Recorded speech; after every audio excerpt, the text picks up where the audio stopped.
Преку конкурсно и мотивационни писма, владата ќе ги бира професионалните кадри кои треба да влезат во третиот ешалон, односно во директоратите, агенциите и институциите на кои треба да бидат назначени првите луѓе. Сепак, како овој колач ќе го поделат владините коалицијски партнери, вице-премиерот за борба против корупција Љупчо Николовски не даде конкретен одговор, посочувајќи дека станува збор за владина коалиција и за сите важни прашања е потребно да се постигне договор со коалицијските партнери, но главен критериум вели е професионалност. Тоа што не било направено со генерации и со децении, да почнеме да го менуваме.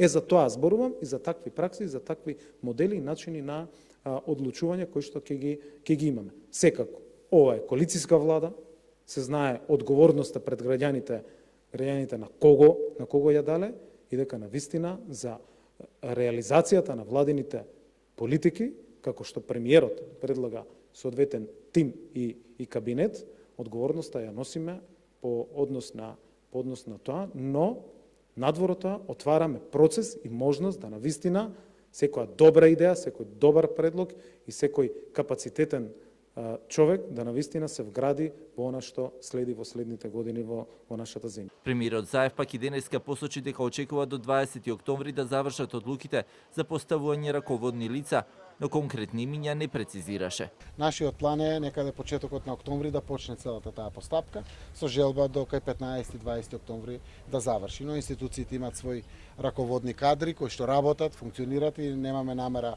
да ги стопираме. Важно е селекцијата на кадрите да биде соодветна, да избереме максимум капацитетност на она што постои како понуда, за да можеме да се надеваме на максимализација во успешноста во нивното работење. Денеска исто така беше презентиран и извештајот на Греко, според кој Македонија не е повеќе во групата на глобално незадоволителни држави.